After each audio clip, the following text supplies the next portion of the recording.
Hello, everyone, and thank you for joining us today. If you wouldn't mind introducing yourself in the chat with your name and country, that would be cool. And anything else you want to add. I happen to be in Rome today, walking along the Tiber River towards the Vatican to give it a little international flair. I'm Mary Keeley. I'm president of the Division of International Special Education and Services, and I'd like to welcome you all to our second virtual event in the three-part series featuring our esteemed panel of educators from around the world. Hailing from the United Arab Emirates, India, Jamaica, and Bulgaria. And they'll be addressing our theme today, culturally sustaining partnerships with families around the world. You'll see our agenda here, and we're not going to be doing breakout groups. We'll have more time to listen to the panelists and learn a lot about what they're doing and learn a little bit more about DISES. The session will focus on strategies for sustaining family partnerships around the world. We're excited that you're here with us today to join us in these discussions with our panelists from Jamaica, Bulgaria, India, and the United Arab Emirates to learn about their perspectives on this important theme. You'll also have access to relevant resources that will be shared by the presenters. And as we begin our program, I'd like to familiarize you with our mission to frame our session today. The Division of International Special Education and Services, or DISES as we're known, is a division of the International Council for Exceptional Children, which many of you may belong to. Our mission is to promote international knowledge exchange of special education practice, international research, communication and collaboration, human rights, and advocacy to those who provide services for individuals with disabilities. We sponsor forums for professional development such as this one today, in addition to international conferences, roundtables, and other events. And by doing so, establish networks that foster international association and connections to the global community. We hope that you'll make some of those connections today as a result of your participation in this event. In a few moments, you'll meet our esteemed panelists who will lead the discussions and share their insights about culturally responsive and sustaining practices, family and school partnerships, and resources from their perspectives in different countries. And now Rebecca Jez, our host and member at large for communications, will provide you with a brief overview of those research-based practices before introducing our panelists. Thank you. Thank you. And thank you everyone for being so patient as we did some troubleshooting this morning. We wanted to start out with talking about what we mean by culturally responsive and sustaining practices. Many of you may have heard of culturally responsive teaching. This is from the work of Geneva Gay. And it really talks about the focus of learning about multiple aspects of a student and their cultural identities, and using that to support achievement and success in schools. There's also the work of Gloria Ladson-Billings and culturally relevant pedagogy. And she really looked at how we can empower students, their heritage and community in challenging our schools to really look at the societal inequities and inequalities that exist. One of her students is Django Paris, and he talked about the culturally sustaining pedagogy. And the way that this differs is that it seeks to perpetuate and foster or sustain the linguistic, literate, and cultural pluralism as part of a democratic project of schooling. He really wanted to focus, or he believes that we need to focus on honoring, exploring, and extending the community cultural practices, which we see all around the world. And oftentimes we go back to the way that we've learned, which is a very rote and step-by-step. And what we're trying to do is kind of flip that traditional level of teaching and pedagogy, or teaching and learning, around and focus more on the assets-based approach for education. So what can we do? What are the strengths within our students and communities and teachers? And then how can we move this work to create successful schooling for all? So now I'm going to introduce our panelists, and I'm going to start with Stephanie Hamilton. She is a parent advocate in Dubai in the United Arab Emirates, and she's a mother to 3 girls and has been an active parent advocate in the community and championed inclusion in the UAE for the past 9 years. Our second panelist is Dr. June2021 Rao, and she is a regional advisor, community-based rehabilitation network, and in the Bangalore University in India. Dr. Rao has contributed widely and in-depth towards building a movement for inclusion of children, adults, and senior citizens with diverse needs across India and the South of Asia.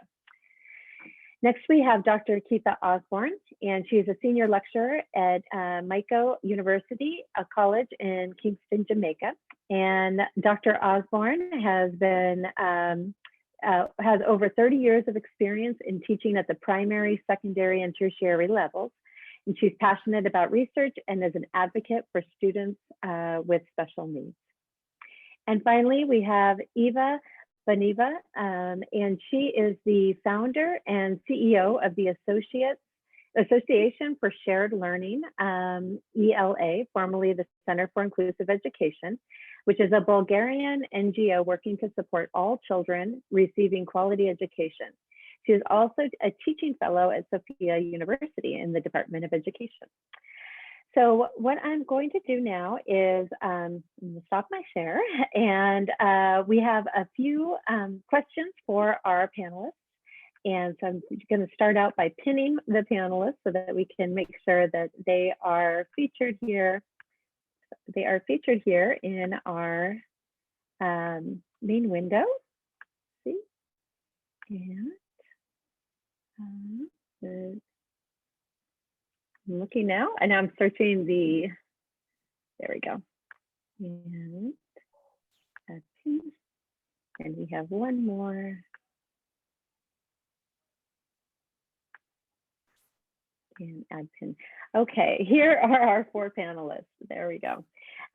So what we're going to do is we'll start off by asking questions and have you describe your country and maybe mention what do family school partnerships look like in your country. So Eva, would you start us out, please?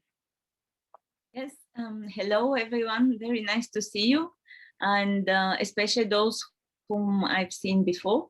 It's evening here and we have a storm. So if you hear thunder, that's just nature. It's late evening actually here. So in my country, the educational system starts at 6, school starts at 6 years old, and then we have 12 classes. Till 18, it's very rigid and very centralized. So everything comes from the Ministry of Education, and teachers have very few liberties.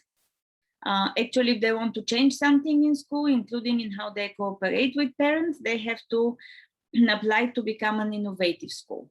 And still it allows them around 30% of change of their usual governmentally prescribed curriculum and way of teaching.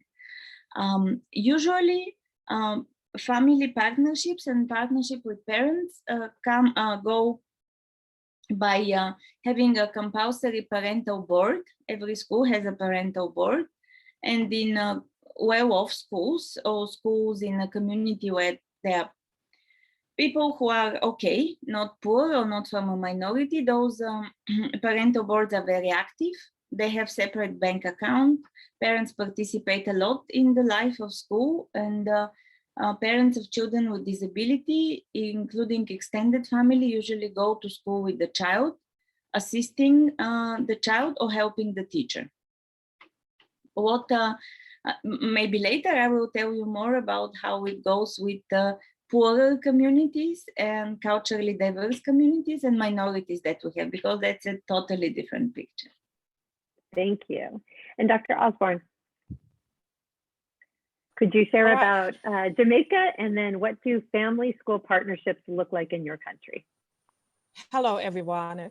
It's not overcast today, but it was yesterday. And we're having connectivity problems, so bear with me if I drop off. I'll try and come back in. In Jamaica, we have over 1,000 public schools in Jamaica, and we start at the early childhood level.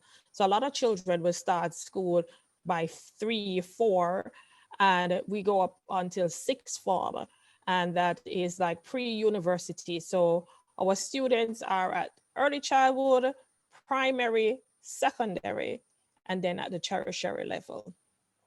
In Jamaica, there are over 24,000 teachers, predominantly female. I think there's only 8,000 odd male in the classroom, and it's driven mainly by women. So it's a very in a nurturing setting, because women tend to be, I'm not bashing, to be a little bit more nurturing in terms of that. The Ministry of Education has a mantra, which every child can learn, every child must learn.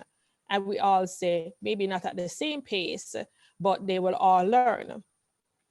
The parent-child collaboration is very important, because we know that children spend most of their time at home. When you're taking Saturday and Sunday and time away from school, the home have to be a very integral part in terms of what is happening, so that what is done in school is not lost. So we have a National Parent-Teacher Association, which is a body that is associated with the Ministry of Education, in which it is governed in terms of how Parent-Teachers Association should run and ensure that they're run and things are happening. There's also a National Parent Support Commission, which also is an agent of the Ministry of Education, and they work closely with other organizations, and UNICEF is one of them, to help with parental support, hotlines, money to do certain things. All schools have a PTA, Parent Teachers Association, or some schools call them Home School Association. Government or private, they all have that there. So in terms of it, we do have a robust initiative in terms of the collaboration between school and home and everything like that. But then you might ask, is it effective? And I think it is. So we really try, because we realize that the home is an integral part of a child, and parents and teachers, the school, have to work together so that we can build the child as one, and that we can totally understand what is going on in terms of it. So the parents will be, a lot of advocates group. How could I forget? Then there's particular disabilities group that they have their own association that has a major part to play in terms of parental partnership with terms of school and home. So I am a board member of Jamaica Association for Intellectual Disability, and they offer that. That's an important part of their mantra, that the parent-school relationship is kept. And they have like town halls, they have IIP meetings, because in Jamaica we call it IIP, which is Individual Educational Plan. So I think I've spent my time, and that's a nutshell. Yes. Thank you. Dr. Rao, would you like to share about India and the family school partnerships? Thank you very much. And I really feel it is a privilege to be part of this group. So thanks for inviting me. I come from a country which is very, very huge in terms of numbers. We are really talking about a large number even of children with special needs, which runs around 21 million. So we are really talking about a country which is spread a lot in rural areas. About 74% of our population still live in rural areas. Only the parents, they live in urban areas. So we have schools where majority of children would go to government schools. And we also have a lot of private schools in India. And the school education formally starts from when the child is around 6 years. But there is also something informal early childhood head start program called ICDS, which is there in every village, and most of the children have access to go to those centers. And pre-school education is a small part of it, but there's more focus on nutrition, immunization, vaccination, and health-related issues. So coming to the issues of the partnership with parents, especially in terms of quality, not just as a tokenism, we have the school development monitoring committees where parents are also member of those committees, which is mandatory by the Government of India. So it is there everywhere. And the schools also have parent support groups in terms of parent-teacher meetings. So a lot takes place in terms of sharing. But however, I feel that we still have a long way to go in terms of enhancing the quality of partnership with parents and schools. And there are several dimensions that I would be sharing a little bit more on that, especially with regard to children with special needs and inclusion. What should be the quality? Because my own work, I have been working for the last 4 decades, and primarily I work with a total partnership with parents and building up self-help mutual support groups and transfer of technology demystification so that a lot can happen at home if parents are partners. So we say we started a movement, whatever the school can do, home can do better. Don't feel offended. So that was the title of the movement. So where we tried to transfer all that we could transfer to parents so that they can learn and they can help the children at home. So this was part of our massive demystification program in our community-based rehabilitation. Thank you very much. Thank you so much. And Ms. Hamilton. Hi there. Currently it is 9:20 p.m. in Dubai, and it is nighttime. And first of all, I just wanted to say thank you so much for including me. And it's really a great honor to be among so many people around the world. What a great thing technology can be at times, right? So I just wanted to, Dubai is a very, very interesting place. As Alice, you have been here before, and that's how we first met. Dubai is an expat community. It is obviously in the Middle East. It's an Arab country, but most of the population here is actually expatriate. So we have a really diverse range of what happens in education here. First of all, the schools, we have public schools, which can only be attended if you're an Emirati. So if you're a UAE national, then you would attend a public school. Then we have a complete range of private schools. Anything from the American system to the British system to IB, all across the ranges. We have French schools, we have German schools, we have literally, it's such a huge melting pot, and very interesting because obviously we're not all sort of following one system. It's very, very diverse, and it can be very, very complex. The homeschooling community here has grown exponentially in the last years. Particular because of many reasons. One of them partly being the, let's say that, the schools in general here over the years have been not as diverse. They have been diverse in the race, but not in ability. So just to give you a little bit of perspective, my daughter, we lived here in Dubai. We went to New Zealand for 3 years where she started her school journey. And we came back to the UAE when she was in, so kids generally start here different ages, but most start around 3 or 4 years of age, just to put that in perspective. So she came back when she was 5. I had upwards of 40 rejections to get her into school here. So I was told continuously that we just don't take people like this. We don't have facilities, all of these sorts of things. So if you can imagine, that was 10 years ago. So over the years, when you speak about community and parents, actually, from going from at that time when I think there was 3 children with Down syndrome in the entire, basically in the entire city of Dubai where we live, fast forward to now, we have, thousands of kids that are, on all different disabilities and abilities, able to attend mainstream school as we have implemented, and parents, community members have pushed for the implementation of a law that was passed in 2014 to make sure that this was actually mandated as a policy in the schools. Because basically, I don't know how to shorten it or make it concise, but it was to a point where we would go to schools and they would say, you know, you're just not allowed in. And there was nobody to go to. There was no one to go to follow this up. So years later, we now have that law that was there in 2014 is now mandated in a policy to say that you cannot turn a child away. There is a system in place.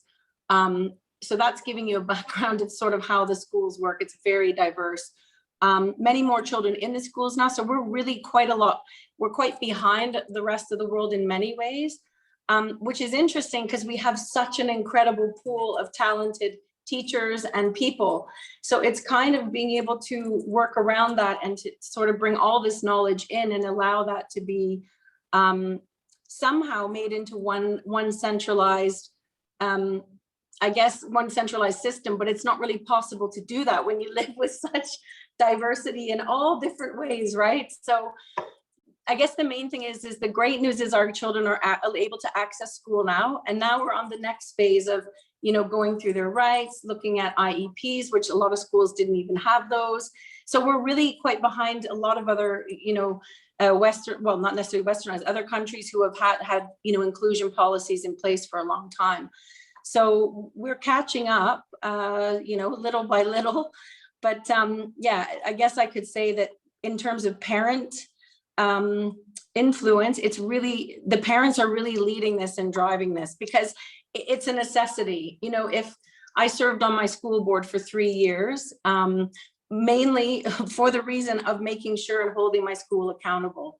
So we're made to pay up to, you know, $20,000 to $40,000 additional school fees for enforced one-to-one LSAs. So this is how when they said we could get into school, it was like, okay, you all have to have an LSA. It's full-time and we have to, you know, you have to have this and this is what you pay. So now we're looking at, okay, is this fair? You know, there's so many different things that are sort of driving this. And for a lot of parents, financial is a huge barrier here in the UAE because we're not able to attend the local schools. So that's just giving you a rough idea. We have some support groups which are run on WhatsApp. We have Facebook groups. In the schools, it depends on how receptive your school is to those groups. If you want to start a parent, in our school, I'm quite lucky because I've been, you know, driving it for, you know, many years. Ruby's the only child in that school with Down syndrome, and there's many more kids coming in now. But you know, it's just a matter of who you've got in your school. If you're lucky to have a load of other parents, then you probably have a really good network in place. And if you don't, then we hope that now that we can start to build a sort of a more cohesive unit for parents. So I know that's a lot to take in. I hope it makes sense. No, you're wonderful. You're wonderful. So I really appreciated how I heard about the different services that are available, the family meetings that are happening in the different countries, working with policymakers, community members, you know, developing some sort of plan, depending on if it's an IEP or an IEP or now I forget, IPP, and also the power of networking and advocates. And also I like how you mentioned the use of social media. Our next question for our panelists is really, how have you been able to empower these relationships? You know, so much of culturally sustaining pedagogies is, you know, finding these relationships and then really making sure that they're working not only for the children, but also for the community, and that it's a reciprocal relationship. Dr. Rao, would you like to talk about how you have been able to empower relationships with others? Yes, it's something I would say that it is the central nervous system of working with children with diverse needs, in my experience, because without active partnership with parents, any attempt from the school or from any whether special or inclusive or a mainstream school, we find without active, meaningful partnership with parents, the changes are not sustainable at all. So it's very important to have active partnership. And I would like to share one of the strategies which may not be very exclusive to India because it is being practiced in many countries, It is to set up self-help mutual support groups in every school for parents with children with special needs, and also roping in children, parents without children, where children may not have any special needs. So the self-help groups works with 4 objectives. One is helping each other in the time of crisis, which is very much required. And the second is to meet sharing in the care of child with severe special need, because it is directly linked with education. There's a lot of support system that is required for parents. So that is the second pillar of the self-help group. And the third is meeting the special needs, because the pandemic has made us to learn many lessons. People have become active partnerships I see between schools and parents because of COVID, because of lockdowns. Now they are opening up and realizing the value of parents and working with them. How I wish it was done even when we had no pandemic, but I see that actively happening in all sectors. So I know I'm not saying thanks to pandemic, but it has really opened a new avenue. The fourth one is many areas then they do not have special schools or special teachers. These self-help groups also acts as a very big pillar to meet the special needs of children who are included by default or by design into mainstream schools. The fourth is advocacy of parents, helping them to build their own strengths and to find solutions to their own problems and develop positive policies. So parents alone cannot fight. The self-help groups act as a forum of parents, and these groups are very informal, but when they get strengthened, they also get registered. We have many such examples. So I see self-help mutual support groups and also involving even illiterate parents in the pedagogy is very important. I made an attempt, I just want to share with you. I converted the entire curriculum into logos where illiterate parents can know what is that the child is learning. So, you know, I was surprised to see the quality of involvement of parents who never had been to school in the curriculum, in the learning outcomes, because we could show a new technology like how to understand the school curriculum and what the child is doing in schools, because otherwise they did not make much sense that why the child is going to school. So these are some of the experiments which I would like to, I always love to share with educationists. There are so many ways for us to build a partnership with parents. Thank you. I love that idea of mutual support groups. Ms. Hamilton, would you like to share about the UAE? Any other ways that you empower relationships? Yeah, I think probably one thing I really want to emphasize is that I think it's probably one of the most important things I can say, and like I can only speak from personal experience, which is, you know, our head of inclusion in our school, for instance, has been, you know, I think the teachers that really, you know, do stand for inclusion truly are, you know, worth their weight in gold. And I think that's one of the most important aspects, because if you don't have somebody who's willing to listen, then you know what I mean, you're sort of going up the creek without a paddle, so to speak. And I think, like, in terms of parents, probably I can say from my own journey as well that social media was actually a very powerful tool, and it really was how I was able to connect. Like, you know, when I couldn't get Ruby into school, I started a campaign called Don't Bring Me Down, and another project called I Am Me, which was telling stories about, you know, trying to educate people about, you know, the beautiful gifts and challenges that we all have as humans, not just, you know, everybody has the same thing. This is a common thread.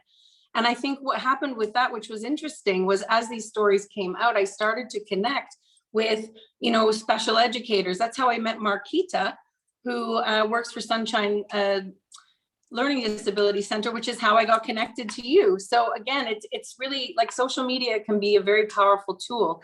And that tool also led me to someone who worked for the government here who wanted to help. I you know, I was able to find this one person, this needle in a haystack, that I was able to tell her from the ground as a parent, what is happening in these schools? What is happening? And she was like, what? This is happening. And next thing you know, we have a policy rolling out. Next thing we know, the policy's mandated. You know, there was many parents like me doing this behind the scenes, but I feel like, you know, in order to get these communities coming together, you know, like for instance, when that happened, and I would post about it, then I would get, 6 new friend requests. So now when I go on my Facebook, I'm like, I have a network there. And I know it might sound a bit cliche or whatever, but it really, and then you start to see the same names coming up again and again, which now you meet in person. And then that becomes your network, really. And I think that can be very powerful. And the schools here, I can tell you this because, at the pinnacle of this, when I was really speaking the truth about what was happening here, I was pulled into my principal's office and I was told to watch what I post on my social media. So I don't know if you're aware, but the UAE is not a country where we're necessarily allowed to say certain things or to speak against the government. So I tend to have a nice way of how I'm able to get that out. I've lived here 26 years. I know how things work. But what was really interesting is I thought that shows you the power of how this works. They're telling me, you watch what you put on your social media. But I said, well, I'm telling the truth, and, I'll continue to do that. But it's, I think for parents, having that is, if we weren't connected with each other through all our different schools, maybe we wouldn't have known each other existed. And that really gives us power. So it may not be the answer that you might have expected, but I think it's really the truth and the experience that I've had here. Oh, I love that. I love the fact that you're finding resources and also community and networking and having that support. And I also very much appreciate that you talk about the leadership, the teachers and the heads of department or principals. And if they are behind you, then a lot more can happen. That is really, really powerful. So thank you. Dr. Osborne, would you like to tell us about ways that you have empowered these relationships in Jamaica? All right, so let me start off by saying I'm a teacher educator and I'm not a parent. So I have to give my perspective a lot in terms of my part as an educator and as a community person. So one thing, we ensure that all of our courses have something that incorporates the family into it. So we have courses like working with families, with I just taught the course and I'm like forgetting the name. All right, working with families, with children, with exceptionality. And we intertwine and we ensure in terms of the course development that the students have to do a practical thing in which they have to work with a parent to get them more involved in school and to provide solutions for whatever the problem might be. So they will have to develop a case study by interviewing the parents, find out what's the problem, and by providing a solution for them. So it might be like, telling them about advocacy group, helping them to get more involved in the PTA and all of that. Another thing that we do is that we allow our students as part of their coursework to have conferences, for parents conferences. So they'll have something for one of their course, depending a disability, a group, to have a conference where they involve parents. Not only that, the colleges, because I've worked with 2 colleges that deal with special education, will have parent conference and we'll bring in persons to talk about things that are pertinent to parents with children with special needs. And the area that is normally well received is in terms of estate planning, because depending on the severity of the disability, we have to develop a culture and a mindset that they need to make future planning for their child in case something happens to them. We don't have the luxury of certain social welfare things, but to ensure that they have some plan in place for the eventuality of their passing or someone passing, that the child won't be at a disadvantage in terms of that. So as a result of that, we will have parent support groups, we'll have parent workshops, and you can also, persons will call you to ask you advice on certain things. Another thing that I'm a part of in terms of the relationships is presentations. So like they'll ask me to present at workshops for, in an inclusive setting for children with or without disabilities, or children specifically with disability, and also empowering teachers. So when we started off in our educational system, not all programs had a component that deals with children with special needs. And that's one of the things that we worked on, that all graduates are exposed to children with special needs. Some schools it's one course, where I am, it is 2 courses, and for September coming, it will become to 3 courses that working with children with special needs and helping them in terms of partnership and working with the parents. So first, we want them to understand about the conditions, the disabilities, the impairment, and also how to let them get resources and be able to find certain things to help the parents. So my part is more in the educational part, empowering the teachers, empowering the parents, and ultimately the students. So I know I can do more, but I'll continue my work, and one day I'll do more. But it is very important. The relationship is key. Thank you. Absolutely. And there is only 24 hours in a day, and we do need sleep as well to take care of ourselves so we can show up for others. Thank you for really highlighting the universities' opportunities for really impacting the families, the communities, the students, and the teachers. I think that was such an important piece of the work that we're doing. And I do appreciate you highlighting the coursework for teachers, but also the professional development and the advocacy and you know, parent knowledge and support. So thank you. Dr. Beneva. Thank you.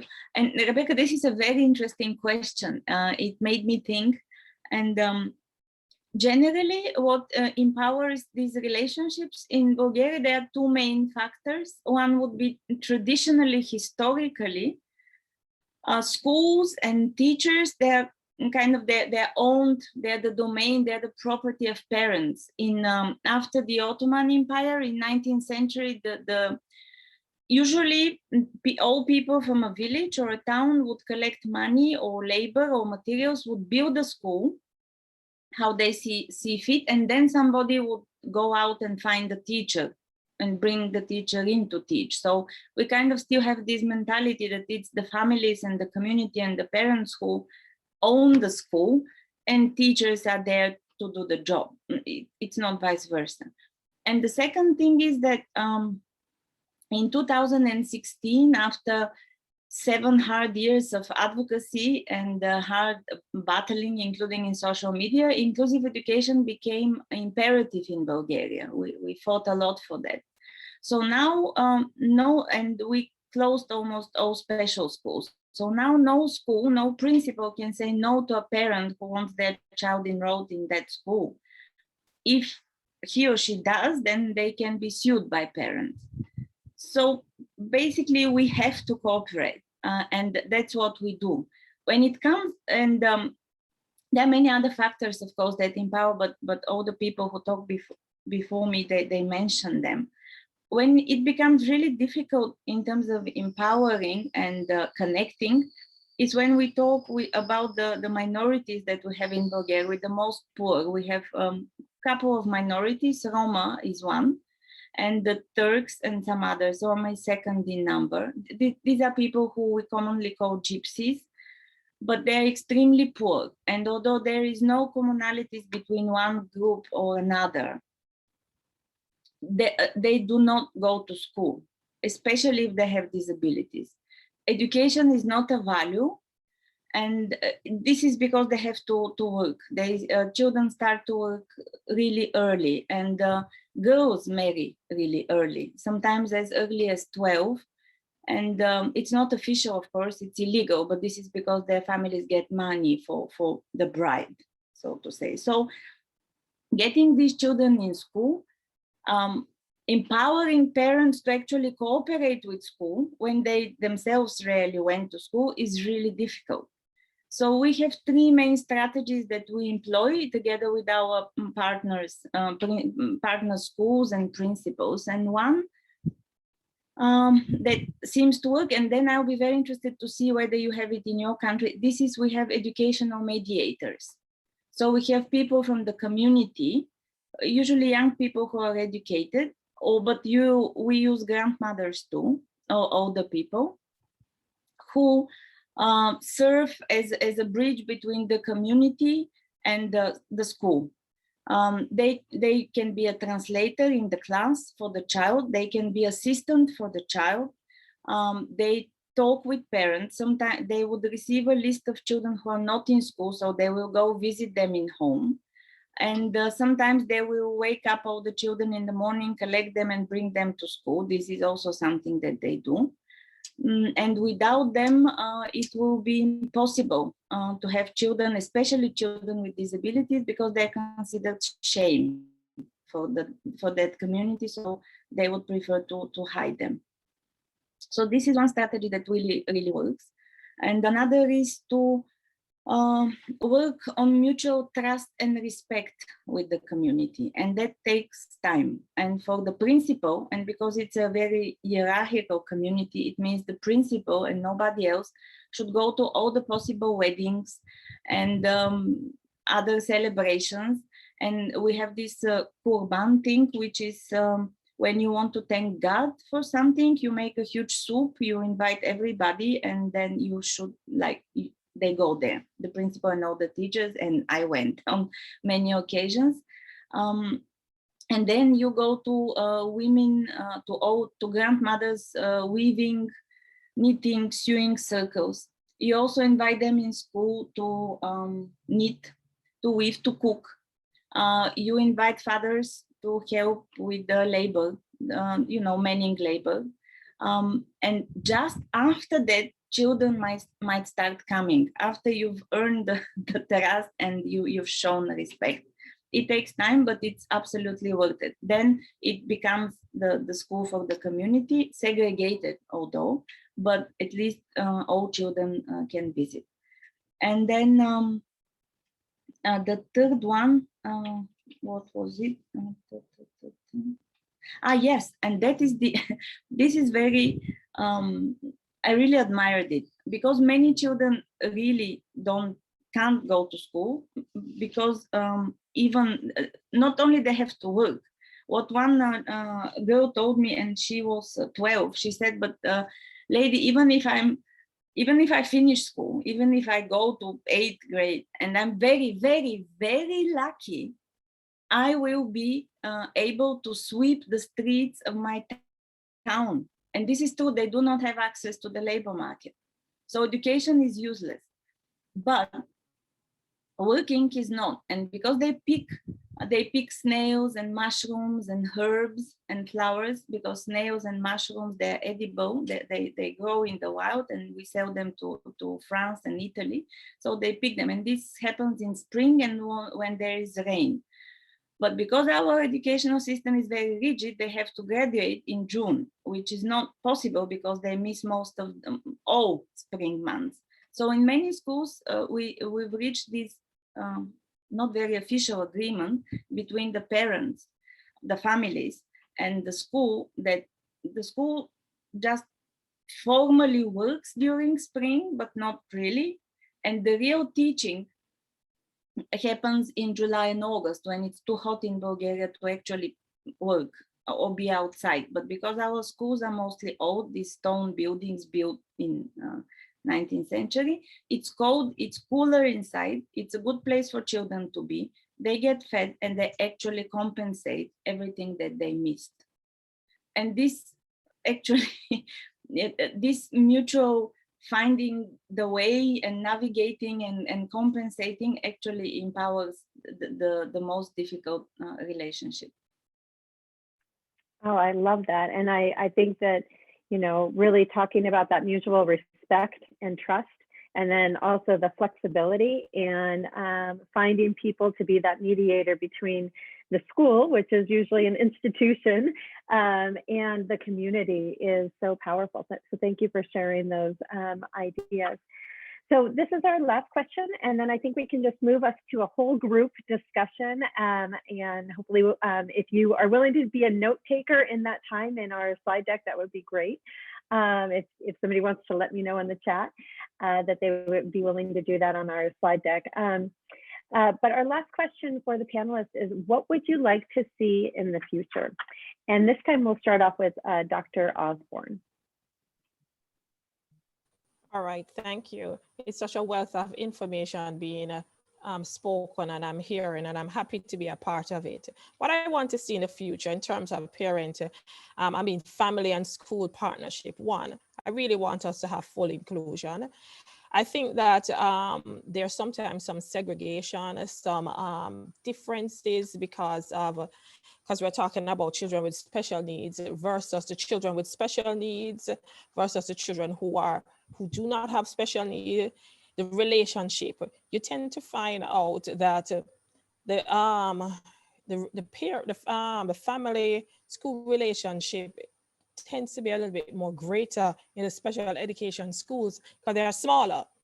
And we do have children with special needs in the regular classrooms because we have streamed them, and we have a program that is called an APS program, alternative secondary school program, in which children with special needs are in the regular classroom, and they have coaches who provide support for them in terms of one-to-one, or they provide support to their regular ed teachers. And you'll find out that when they reach at the high school level, you find that the parent and the school relationship kind of dwindles, except for the elite schools. We do have some elite schools where their parent association and more their alumni play a very, very important role in terms of what is happening and dictates what happened in terms of it. So I want to see some more equality going on.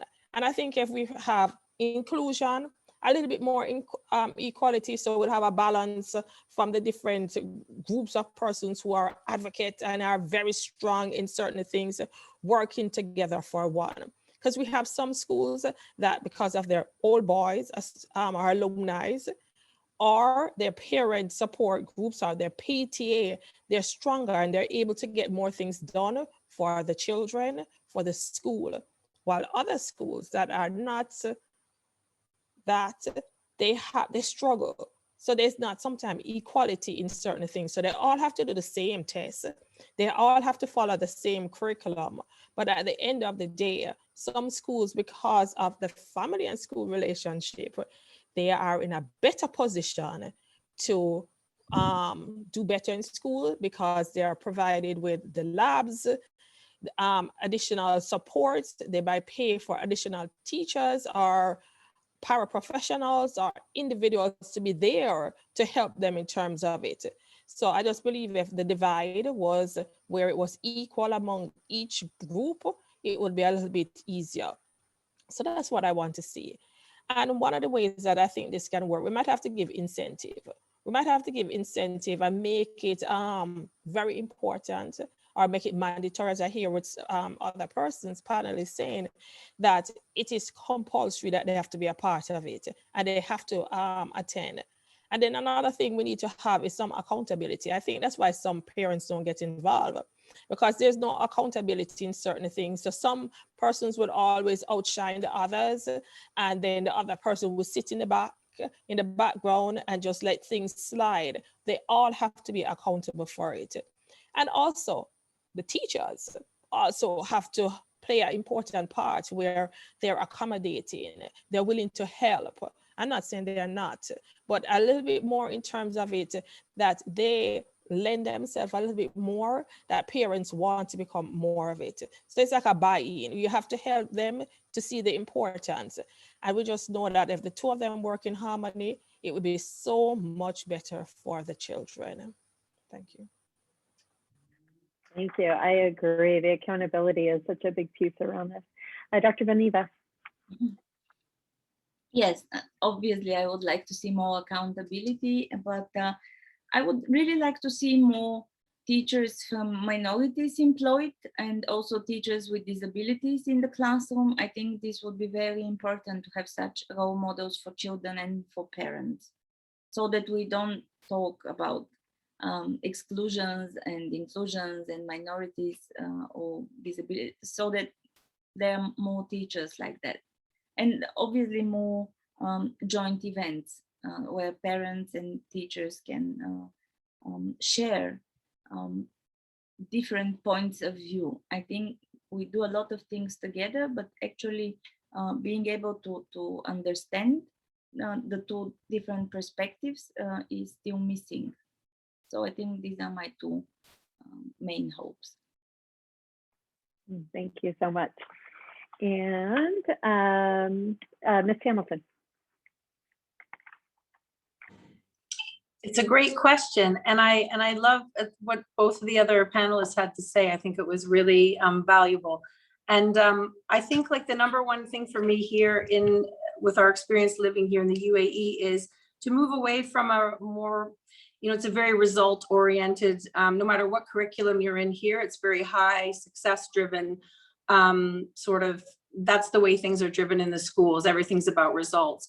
And I think like what I said before about acknowledging gifts and challenges, we all have gifts as humans, we all have challenges. So, seeing the curriculum move to a little bit more towards that, which I believe will help with, inclusivity, to show that, it's not all results driven. It's not all kind of in that area. I also feel like here in Dubai, I didn't mention in the beginning that we do also have special needs centers. I neglected to say that, but it's very fragmented because everything here is run around profit making. So centers are profit made. They're not government run.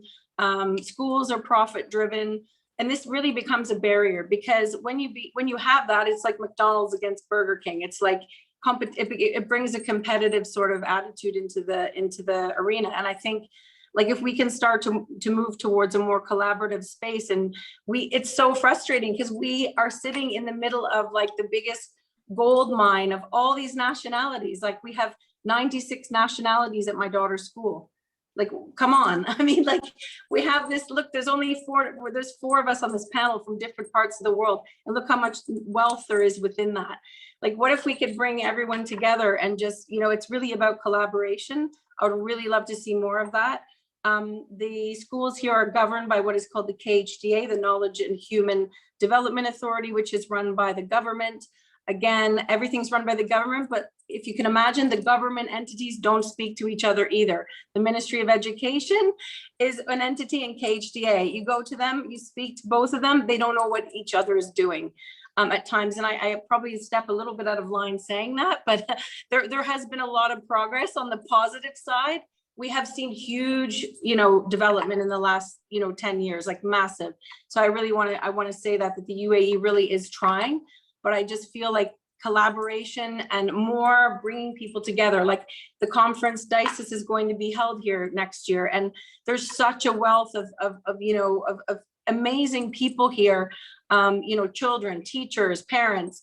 What if we can just bring that all together? And that's really my biggest wish, is to see that so that we can start to shift this system from the archaic one that it is in some ways to a much more visionary system that works for everybody, that goes towards true inclusion. Thank you so much. And Dr. Rao, will you finish us up? Yeah, so I mean, what is ideal, what I see is a lot of stress in parents, and that stress, I literally see it as killing parents. And parents are parents, they're not teachers. And a lot of, see, any failures in education or shortcoming from the school, the parents get blamed.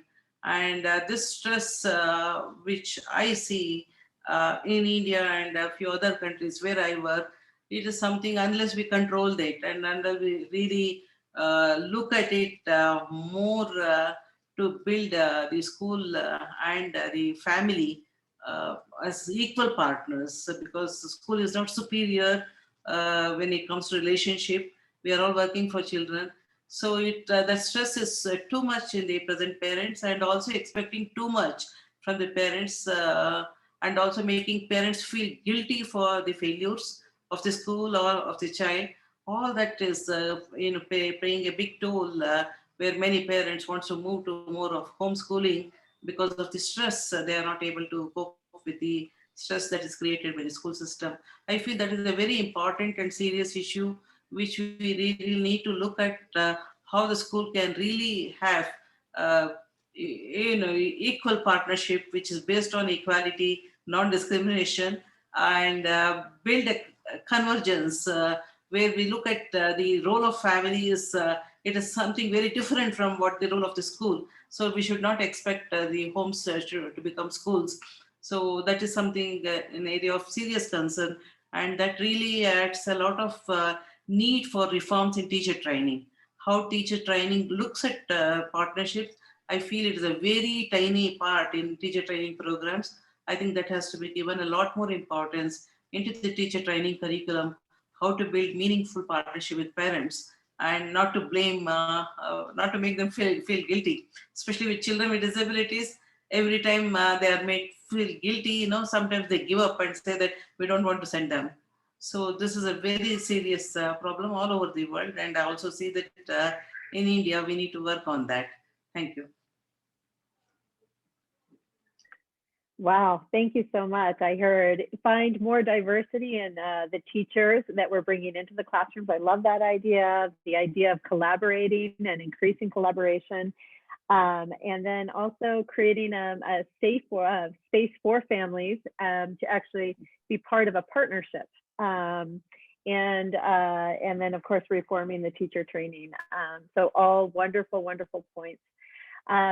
So next we are going to have Jagnu talk to us about the wonderful resources that the panelists have put together. Jagnu? Hi, everyone. This is Jagnu. Thank you, Rebecca. So on this list, you will see we had requested all our panelists to send us a list of resources that they commonly use. And obviously, these resources are not exhaustive in any way because I know our panelists bring a wealth of information. So we just compiled those for our participants here. And these are all available to you through the link.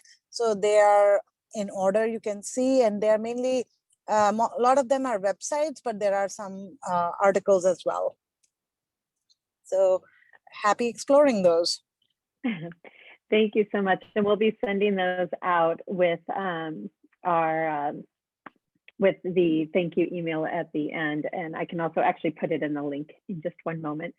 So the next thing that we wanted to open it up, we were going to put each one of our panelists was going to be in a group, but because we don't have the breakout group option, I think that, and we're actually not too large of a group, I was hoping maybe we could open it up to everyone to participate.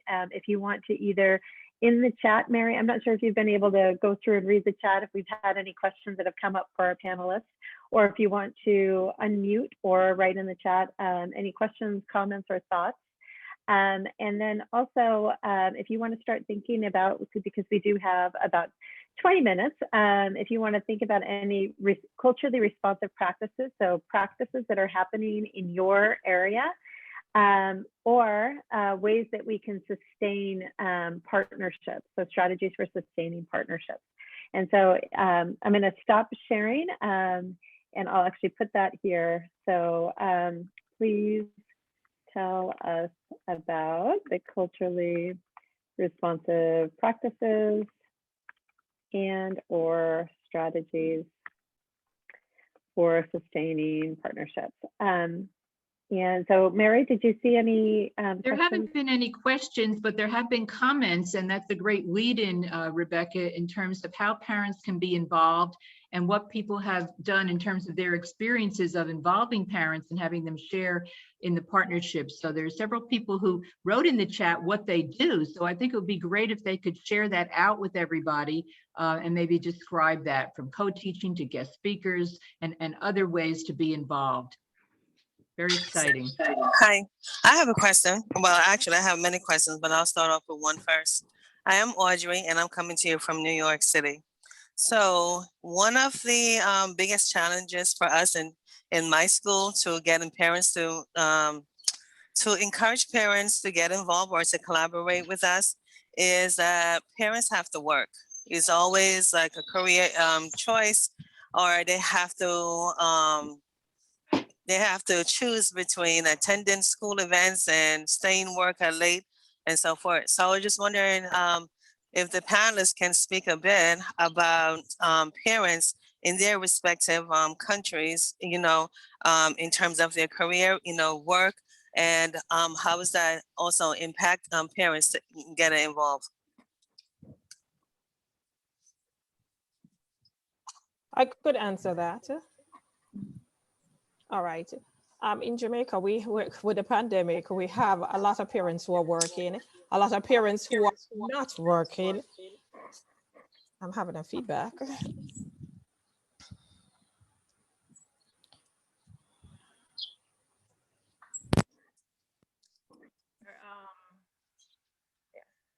So there are parents who are working and parents who are not working. And we do have a problem where some parents, no matter what it is, even if they're at home all the time or they're working, they will not become involved.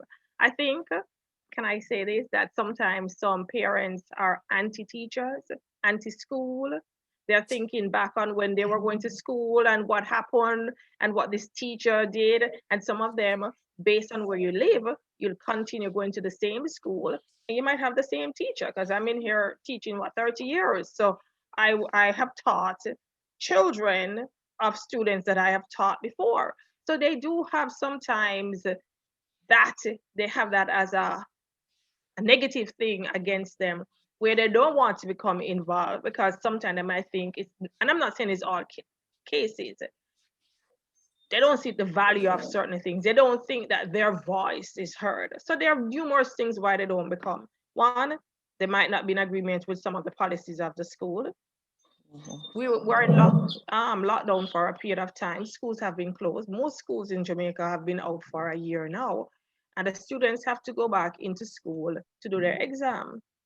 And there was one big thing about it where parents were saying, the schools were saying that the students need to have on their uniform and their hair need to be groomed. And a lot of parents were having a problem with the students' hair being groomed, saying that they have been out of school for so long, they don't have any money, and it's a problem. Now, when you have started having parents knocking out on the school based on a policies that is supposed to be there, you realize that we sometimes have problems like that. Another issue was the uniform.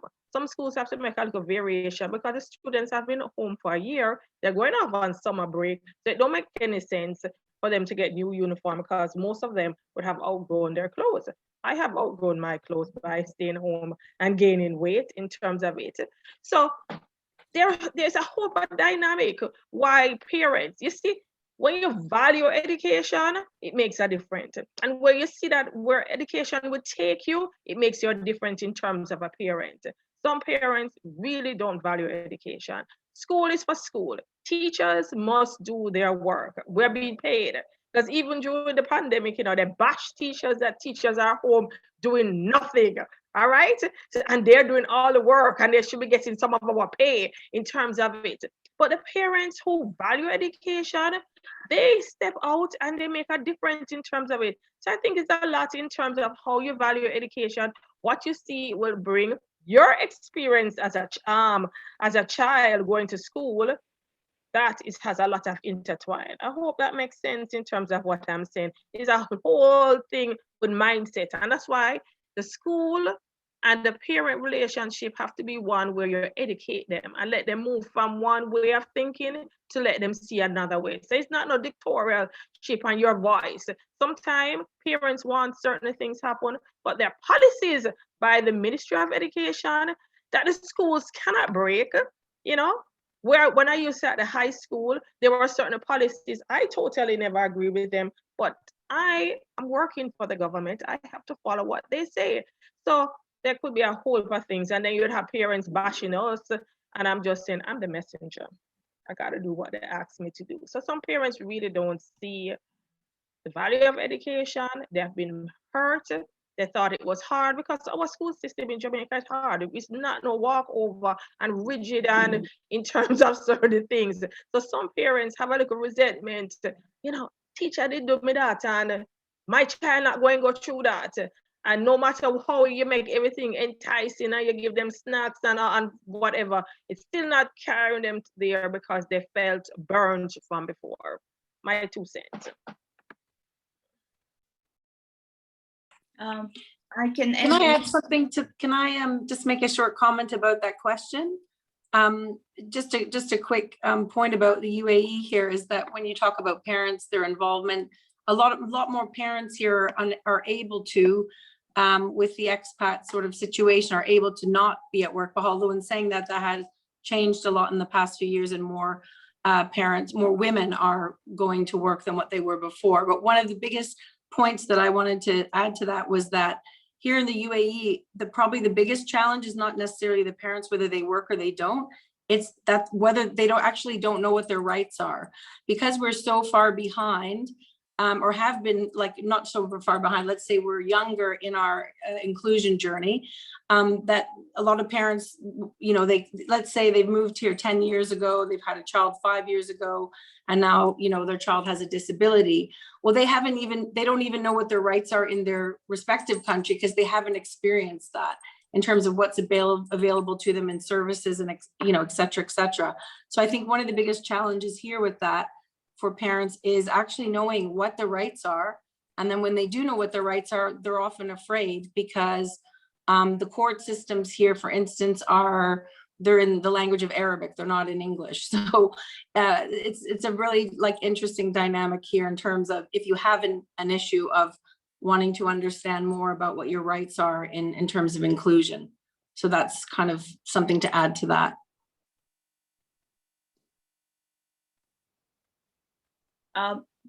Precisely for that reason, we do a lot of things and events and teaching classes on weekends and late in the evenings,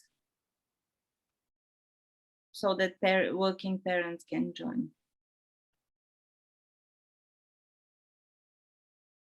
Thank you all.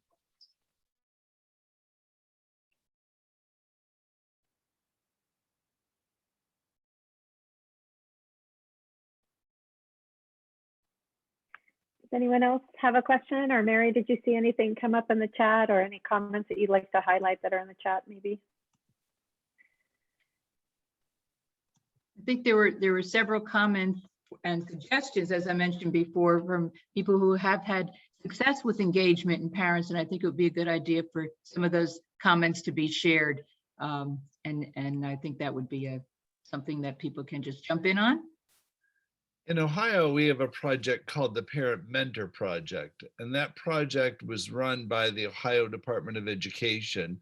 And what they've done is they've set aside money for school districts to apply for a grant to hire a parent of a child with a disability to be an employee in the district to kind of support other parents.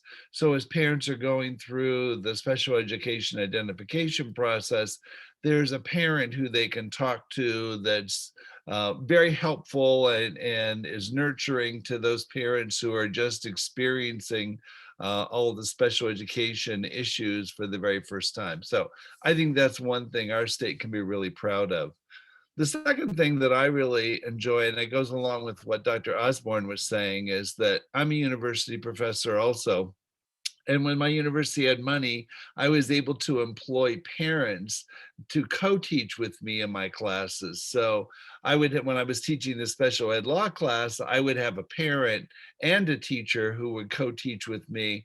And so I would talk about the law from the legal perspective, the teacher would talk about it from the classroom perspective, and the parent would say, well, this is my child and this is what I want.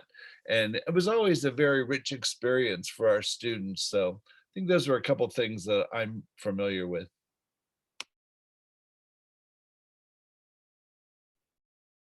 Thanks, Jim. I know that Sarah and Hannah and Robai had some other ideas as well to share. I just wanted to share that in the Division of Early Childhood, we started several years ago a family committee. And that was to look at the way of work, the way we worked with families and how we supported their voice.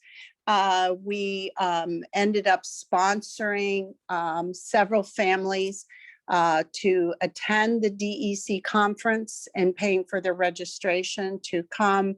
We had a welcoming committee. And so we were including parents in that process. And I'm always, you know, I steal from Sheryl Sandberg and saying, leaning in, that parents, you know, it is wonderful as a parent. I didn't wait to be asked to be involved. I inserted myself, but not every parent feels comfortable doing that. So if there was a venue for them to be able to do that, and I go back to when we were all with Eva in Bulgaria, we had a wonderful additional day in, and I'm gonna mispronounce it, Tetevan.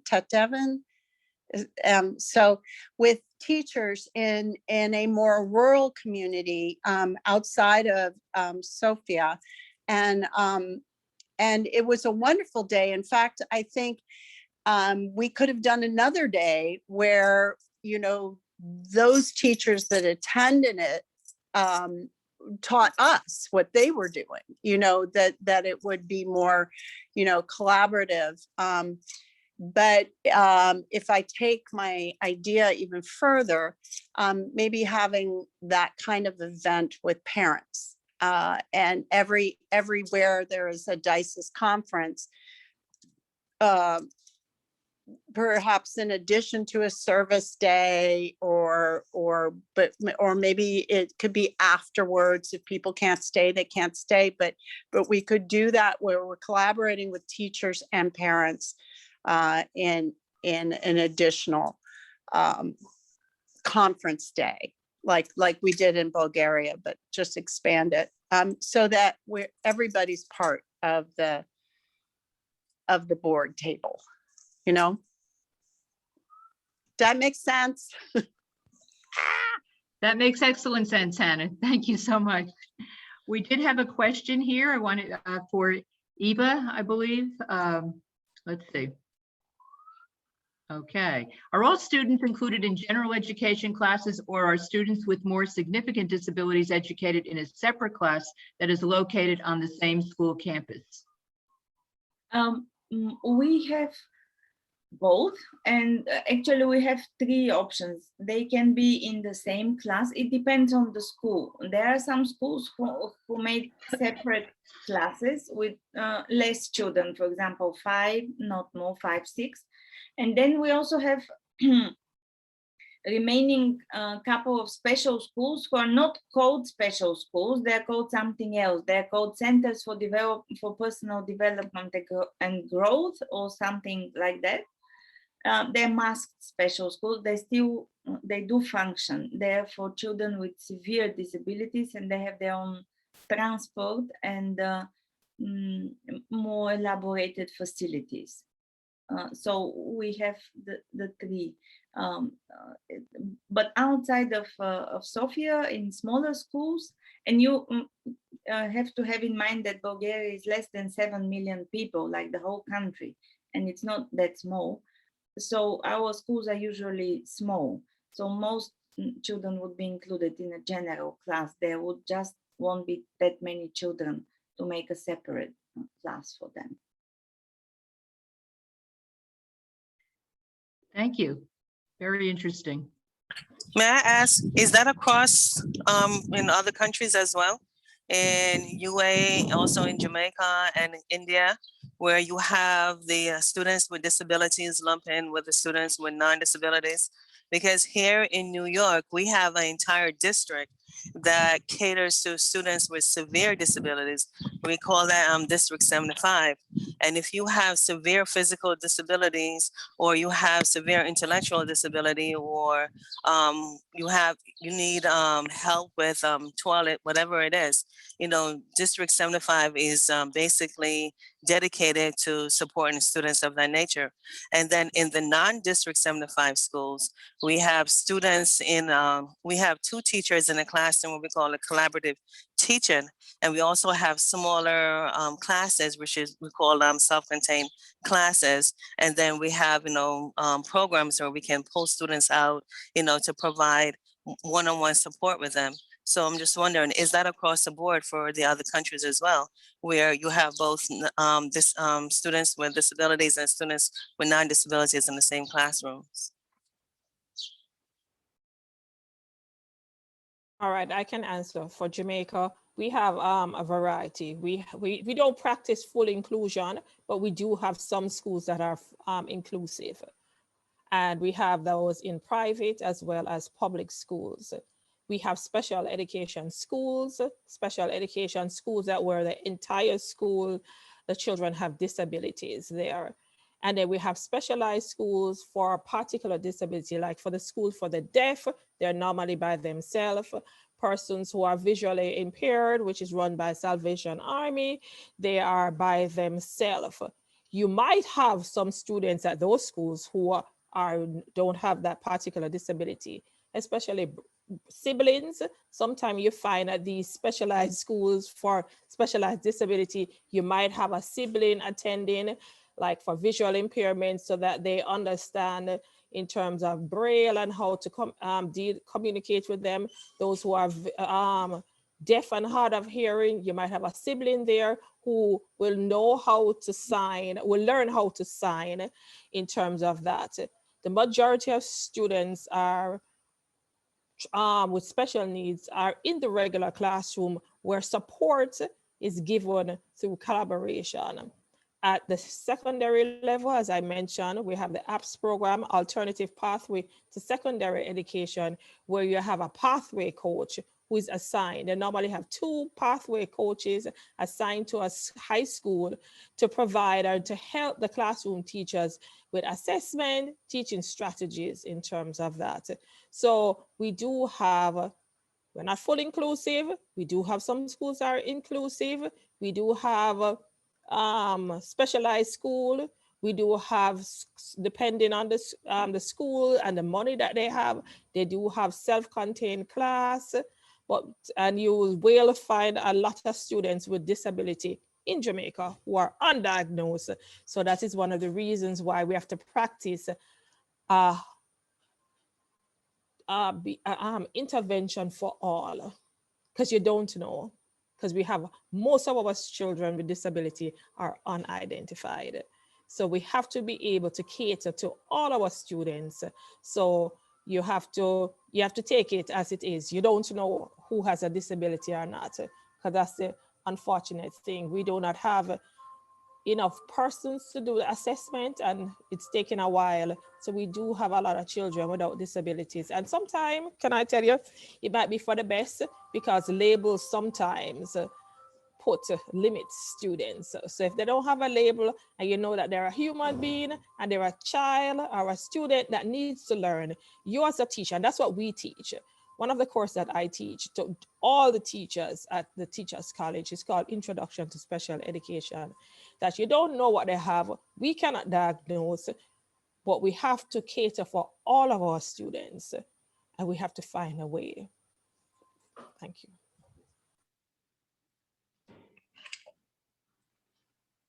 I could give a little bit of feedback for the UAE, I guess, in a very similar, I guess, to Jamaica, in that we have all different scenarios. We have, as I said, special needs centers.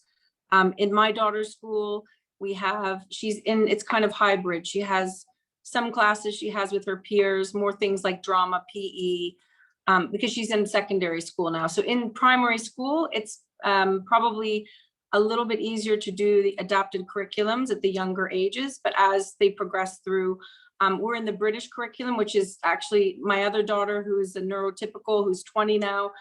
She struggled with the system itself. So it's to a point where many of our students with, as we call them, students of determination or with disabilities, many are not able to follow the regular pathway. And there's only one, to get a high school diploma, it's only one pathway. Either you complete the system or you don't. So many of us parents have had to champion for different programs being brought in. We have ASDAN, which is a UK-based program in our school, which I happen to be lucky to learn about through another teacher who is, a passionate teacher that said, here's a life skills based program where my daughter can actually get a qualification. So that was wonderful to have that teacher that doesn't even go to my school to sit with me and to teach me about this program from the UK, because I'm from Canada. My kids are in a British school. So it's like, okay, well, what can we get from the UK? Because that's the school we're in. So it's a range. We have some class. Often my daughter is out of the classroom with her special ed teacher working on the life skills based program. And then sometimes she's in the classroom. Other schools, it varies. It's completely, Dubai is, it's such a range of what can happen in each school. Thank you so much. So we are coming to the end. I know that this time always goes by so quickly. So I did want to give our panelists, like if there's a 1 minute kind of wrap up, something that you wanted to share or something that's kind of come to your head and you've said, oh, okay, you know what, that's really important. And I also just want to let you know that we will be sharing the slide deck, which I have added some notes as I heard the discussion happening, and also from my notes while the speakers were speaking. I probably haven't caught everything, but at least that gives us kind of a summary of today. And we just have 2 more announcements, so please stay with us. But Ms. Hamilton, did you want to share any last thoughts? I just wanted to say thank you, and I've just found this really interesting, and I think it's a question really that I would have. I'm really interested in knowing what works for everybody that's in this group, whether they're a parent, an attendee, or panelist. Really I loved what James was talking about. I'm really interested to know more about what he's doing. And if everybody, is it possible to compile a list of resources from the other attendees as well, not just the panelists? Because this is, why we're here, and to learn, be able to read about different programs that work. And the other parent that was talking about, I think it was Hannah, what she's doing in her area. I think this would be, incredibly valuable for all of us. I love that idea. One, could each one of the panelists put their email into the chat? And then 2, I'm going to give an editable version to everyone who's here on the call to the slide deck. And I'm going to add a slide that will say resources. And if anyone can kind of put in their resources, then we can share with this group all the good ideas that I might not have been able to capture. And I, of course, did not capture everything. And then also, if you don't mind getting an email to if somebody has questions about that resource, if you wouldn't mind putting, so like Jim, for example, was talking about the Ohio Parent Project. So maybe write down the Ohio Parent Project and then your email next to that so that people can contact you if you're okay with that, and learn more about that resource, if that's okay. Yeah. Could we also ask for anyone that has social media profiles for their organizations? Because that's really like Instagram, or if they have it, that would be really useful as well. That's a great idea.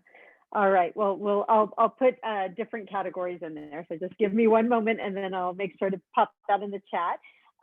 Dr. Rao, would you like to say any last ideas?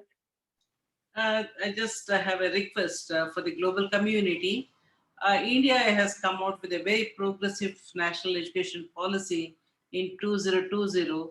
And for the first time in the country, we have seen the inclusive education and special education. Everything becomes part of the general education system. So the compartments, the walls are broken. So which is a very progressive step in India. And I know that there is no need for us to reinvent the wheel. So a lot has been taken place in many countries, and we really look forward for sharing the technology that has been developed and the practices and the pedagogical reforms. So kindly share with us so that we can start building on your strengths and move ahead much faster. So thank you very much. Thank you. And Dr. Beniva. Yes, I'm really amazed at the amount of useful ideas and rich experience that was shared, and there are some ideas that I really liked and will explore further. So I just want to say thank you. It was amazing to meet you all, albeit in virtually, and looking forward to meet you in person soon. Thank you. And for everyone, I just put an editable version of the slide deck if you want to go ahead and click on that link. And Dr. Osborne, can you close us out of our discussion? Right. Can I say again, it has been a rich experience hearing that, you know, no matter where we are, there's more to be done and there's hope. Our motto in Jamaica is out of many one people. Our diversity is not as much as the other groups mentioned. Our diversity is more in terms of what you must say, status. Status, we would have more in terms of that. But it's a rich experience, and it's important that the two pillars of society, the home and the schools, have a mutual relationship and a mutual bond in which we can make a difference for the children. Because it's not about us. I keep telling my students, being a teacher is not about us. It's about the students and getting them from one point to the other. Someone helped me to get where I am, so therefore we must reciprocate and help our students. It doesn't matter, disability or without disability.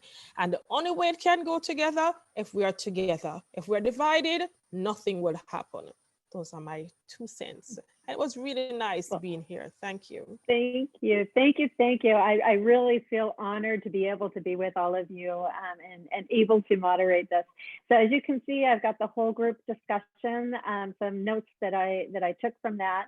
This is where you can add participant resources. I put a few pages on there. And oh, I know one thing I should add is a place for you to actually, right, there we go. So now you can click in that box and it should work. And let's see, we just have a few more. Oh, and then if you do have any culturally responsive practices or sustainable partnership ideas, and Mary, I will hand it over to you. Okay.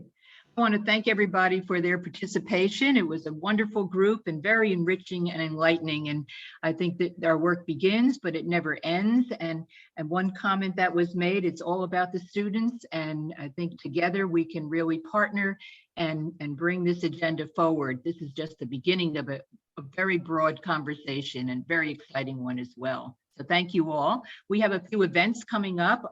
Please visit our website. That's open to everyone. It's not a members only. We're on social media, so you can see what those handles are there. We have our international conference. We didn't have it this year, but we'll be having it next year in Dubai, as Dubai was mentioned several times. We have tentative dates. Those are not formalized yet, but that's probably around the time the conference will be. So stay tuned to our website to see more details. They'll be coming soon, but we invite you all to participate. There will be another call for proposals, so watch the website for that as well. Something else that we've done to engage members and non-members is to have sip-in chats, and Barry, who's on the call, has been a leader in doing that, along with Jim Chappell, our membership officer. And it's just a way to get together like we're doing today, but to have a more informal type of chat to talk about the work we're doing. And so the next one is scheduled for September 25th. And again, you'll get more details on the website. So those are some preliminary information about the dates, if you do save the dates in your calendar. And the next virtual event in this 3-part series, which will be our 3rd one, will be in October 23rd in our fall season in the US. And we'd love to have everyone come, bring a friend, bring a colleague. You don't have to be a member. We do encourage membership. I know that Jim has a giveaway for people who are non-members. If you email Jim, his email address, I believe, is in the chat, and he will put you in the lottery for winning, hopefully, a DISES bag. So thank you again for your participation. We loved having you. It was a very enlightening experience, I know, for me, and I'm sure for everyone else. And we'll continue this on our next call. You can also email us at info@dices-cec.org. We have committees if you're willing to join and be a part of that and further engagement. And then we'll also continue the conversation with more events. So thank you so much. We have our online survey here. We'd love to get your feedback because we'd love to plan more engaging opportunities for members and again, and non-members, colleagues to share together what we're doing in other countries, and really be part of that global community and our passion for working in inclusive education around the world. So thank you very much, everyone. Enjoy your weekends and please join us again for the next event. Thank you. And I put the link to the survey in the chat, and it's also in the slide deck. Have a wonderful day. Thank you all.